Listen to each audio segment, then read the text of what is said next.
بسم اللہ الرحمن الرحیم۔ السلام علیکم دوستو، دنیا بھر کی بریکنگ اور سلیکٹڈ نیوز میں آج آپ سنیں گے، لیکن اس سے پہلے اگر ہو سکے تو لائک اور سبسکرائب کا بٹن ضرور دبا لیں، شکریہ۔ FATF کے صدر ڈاکٹر مارکس پلیئر کا کہنا ہے کہ آخری ہدف کے حصول تک پاکستان گرے لسٹ میں رہے گا۔ پاکستان نے اینٹی منی لانڈرنگ اور تخریب کاری کو روکنے میں کافی پیش رفت کی ہے۔ پاکستان کی پیش رفت قابل ستائش ہے۔ ایکشن پلان مکمل کرنا بھی ضروری ہے۔ 27 میں سے 3 اہداف پر مزید کام کرنے کی ضرورت ہے، جبکہ پاکستان اپریل 2022 کے ایجنڈے میں شامل نہیں ہے۔ انہوں نے کہا کہ پاکستان کے معاملے پر آئندہ سال جون میں دوبارہ بات ہوگی۔ پاکستان مانیٹرنگ لسٹ میں رہے گا۔ صدر FATF نے کہا کہ پاکستان تخریب کار تنظیموں کے سینئر کمانڈرز کو سزائیں دینے کے ہدف کو پورا کرے۔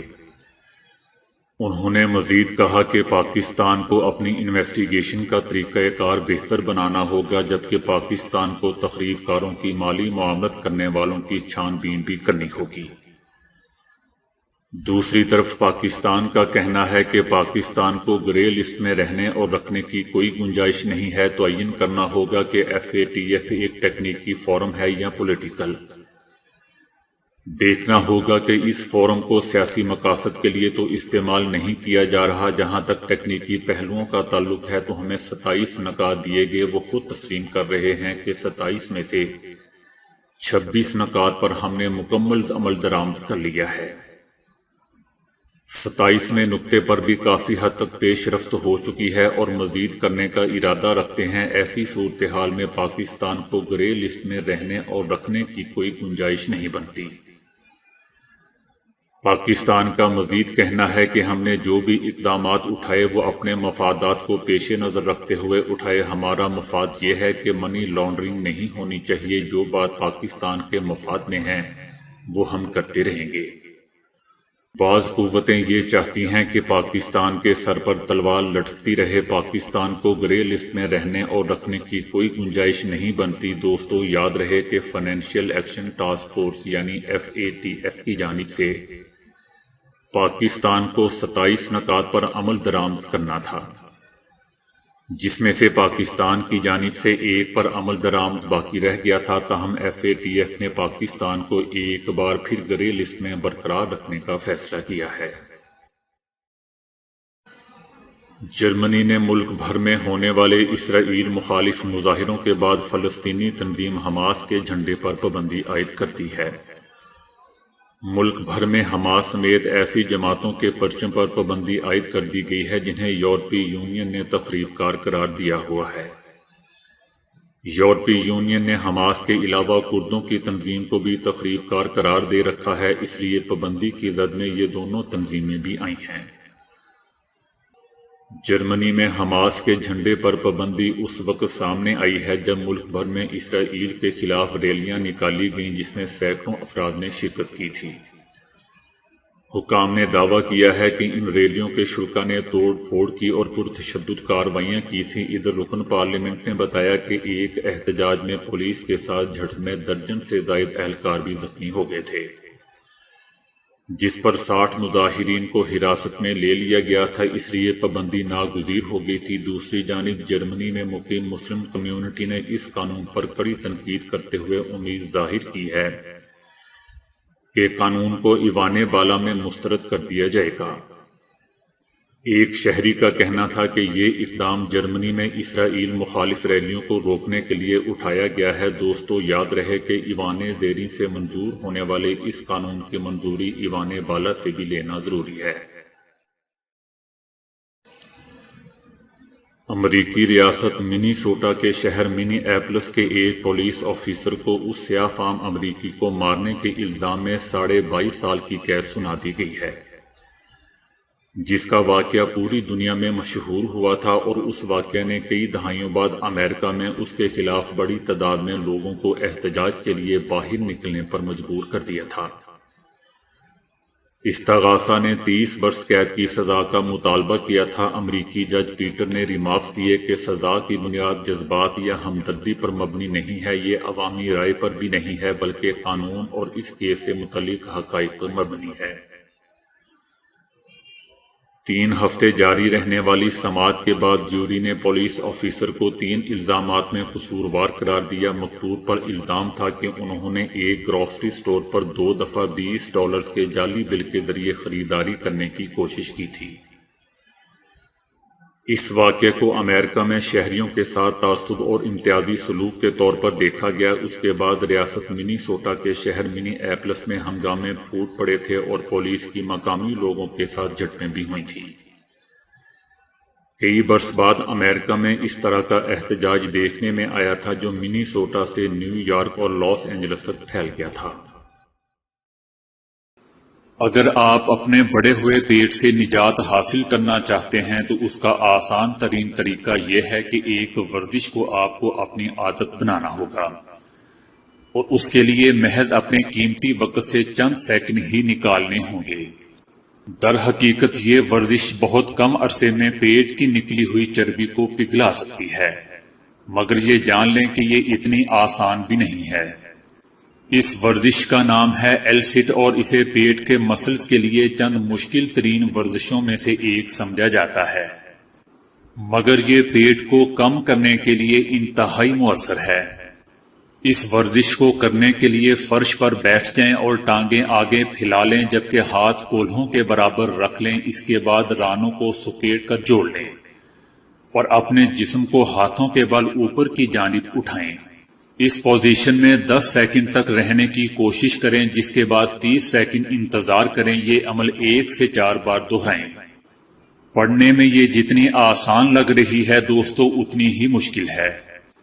دوستو اس کے لیے پیٹ کے مسلز کو کافی محنت کرنا پڑتی ہے۔ اس ورزش کو عادت بنانے کے بعد بڑے ہوئے پیٹ سے نجات کے لیے جم جانے کی بھی ضرورت نہیں ہوتی۔ ترکی کے مشہور ڈرامے ارطغرل سے متاثر ہو کر 60 سالہ امریکی خاتون نے اسلام قبول کر لیا۔ 60 سالہ خاتون نے قبول اسلام کے بعد اپنا نام ختیجہ رکھا ہے۔ بزرگ خاتون نے بتایا کہ انہیں ارطغرل کے بارے میں نیٹ فلیکس سے پتہ چلا۔ انہوں نے کہا کہ میں اس کے بارے میں مزید تفصیلات جاننا چاہتی تھی، لہٰذا میں نے یہ ڈرامہ دیکھنا شروع کر دیا، اور ڈرامے کی چند ہی اقساط دیکھنے کے بعد مجھے اسلام میں بے حد دلچسپی ہونے لگی۔ ڈرامے سے متعلق انہوں نے کہا کہ یہ ایک ایسی تاریخ تھی جس کے بارے میں کچھ نہیں جانتی تھی۔ ارطغرل ڈرامے میں صوفی بزرگ محی الدین ابن العربی کے اقوال نے ختیجہ کی زندگی کو نئے معنی دیے۔ ان کے الفاظ انہیں بہت سوچنے پر مجبور کرتے تھے، اور بعض اوقات ان کے اقوال پڑھ کر وہ رو پڑتی تھی۔ ختیجہ نے بتایا کہ وہ ارطغرل ڈرامے کو 4 بار دیکھ چکی ہیں اور اب 5ویں بار شروع کیا ہے۔ اس سیریز نے ان کی اسلام سے واقفیت پر بہت گہرا اثر ڈالا ہے۔ ختیجہ نے کہا کہ مجھے نئی تاریخ کے بارے میں جاننا پسند ہے، کیونکہ اس طرح آپ کو پتہ چلتا ہے کہ آپ مذہب کے بارے میں کیا جانتے ہیں اور مزید جاننے کی کوشش کرتے ہیں۔ ختیجہ نے بتایا کہ تاریخ کے بارے میں ان کے تجسس نے انہیں سیریز سے جوڑے رکھا، اور ارطغرل سیریز دیکھنے کے بعد انہیں اسلام کے متعلق پتہ چلا۔ اگرچہ وہ کیتھولک مذہب سے تعلق رکھتی تھیں، تاہم سیریز دیکھنے کے بعد ان کے ذہن میں موجود بہت سے سوالوں کے جواب واضح ہو گئے، جس کے بعد انہیں اسلام کے متعلق جاننے میں مزید دلچسپی پیدا ہوئی۔ بزرگ خاتون ختیجہ نے بتایا کہ جب انہوں نے مسلمان ہونے کا فیصلہ کر لیا تو انہوں نے مسلمانوں کی مقدس کتاب قرآن شریف کو انگریزی میں پڑھ کر اسلام کے متعلق مزید معلومات حاصل کی۔ بعد میں وہ اپنے علاقے میں موجود مسجد کو تلاش کر کے وہاں گئی جہاں عبادت میں مصروف لوگ انہیں دیکھ کر حیران رہ گئے۔ ختیجہ اسی روز دائرہ اسلام میں داخل ہو گئیں۔ مسلمان ہونے کے بعد اپنے قریبی دوستوں کے رد عمل کے بارے میں بتاتے ہوئے ختیجہ نے کہا کہ میرے دوستوں کو لگا کہ میرا برین واش کیا گیا ہے۔ میں اب لوگوں کے ساتھ اس معاملے پر زیادہ بات نہیں کرتی، میں ان کے اعتقاد میں مداخلت نہیں کرتی، لہٰذا ان کے پاس بھی میرے معاملات میں مداخلت کرنے کی کوئی وجہ نہیں ہونی چاہیے۔ دوستو یاد رہے کہ اس سے قبل ایک میکسیکو میں رہنے والے جوڑے نے بھی ارطغرل سے متاثر ہو کر اسلام قبول کیا تھا۔ جرمنی میں ہر روز ایک شخص اپنی اہلیہ یا سابقہ پارٹنر کو مارنے کی کوشش کرتا ہے، 3 میں سے ایک کوشش کامیاب ہو جاتی ہے۔ انسانی حقوق کے کارکنوں کا کہنا ہے کہ بہت سارے مجرم انتہائی آسانی سے بچ نکلتے ہیں۔ رواں ہفتے سامنے آنے والے اعداد و شمار سے پتہ چلا ہے کہ جرمنی میں خواتین کو مارنے اور ان کے ساتھ گھریلو تشدد کے واقعات میں مسلسل اضافے کا رجحان پایا جا رہا ہے۔ جرمنی میں ہر تیسرے دن ایک عورت کو مار دیا جاتا ہے۔ 2018 میں جرمنی ایسے اعداد و شمار کی فہرست میں پہلے نمبر پر تھا۔ جرمنی کی وزارت داخلہ میں جرائم سے بچاؤ کے ایک یونٹ کی سربراہ کا کہنا ہے کہ پارٹنر کو کوئی یوں ہی اٹھ کر نہیں مار دیتا۔ وہ کہتی ہیں کہ اس کے پیچھے کئی سالوں کے گھریلو تشدد کا ہاتھ ہوتا ہے۔ یہ سلسلہ عورت کی بے عزتی کرنے، اس کی توہین اور رسوائی کرنے سے شروع ہوتا ہے، اور اس میں اکثر معاشی دباؤ کا بھی بڑا کردار ہوتا ہے۔ طبی ماہرین کا کہنا ہے کہ 1 صدی سے استعمال ہونے والی ایک ویکسین کورونا سے تحفظ مہیا کر سکتی ہے۔ اب اس حوالے سے نئے شواہد سامنے آئے ہیں، جن میں دریافت کیا گیا ہے کہ ٹی بی کی روک تھام کے لیے استعمال ہونے والی ویکسین کورونا کا شکار ہونے سے بچانے کے ساتھ ساتھ اس بیماری میں مبتلا ہونے پر اس کی شدت میں کمی لا سکتی ہے۔ BCG نامی ویکسین کو ٹی بی سے بچاؤ کے لیے 100 سال سے دنیا کے مختلف حصوں میں استعمال کیا جا رہا ہے۔ امریکہ کے سیڈر سینائی میڈیکل سینٹر کے ماہرین نے اس ویکسین کو 6000 سے زائد طبی ورکرز پر آزمایا ہے۔ ریزلٹ سے معلوم ہوا کہ 30% ایسے افراد جو ماضی میں کسی وقت بھی اس ویکسین کو استعمال کر چکے تھے، اس میں کورونا کی اینٹی باڈیز مثبت آنے کا امکان نمایاں حد تک کم ہوا۔ آسان الفاظ میں ان افراد کا کورونا کا شکار ہونا یا اس سے متعلق علامات کا امکان کم ہوتا ہے۔ ماہرین کا کہنا تھا کہ ایسا نظر آتا ہے کہ BCG ویکسین استعمال کرنے والے افراد میں یا تو بیماری کا خطرہ کم ہوتا ہے یا ان کا مدافعتی رد عمل اس وائرس کے خلاف زیادہ مؤثر انداز سے کام کرتا ہے۔ تو دوستو، آج کے لیے اتنا ہی۔ ویڈیو کو لائک اور شیئر کرنے کا بہت بہت شکریہ۔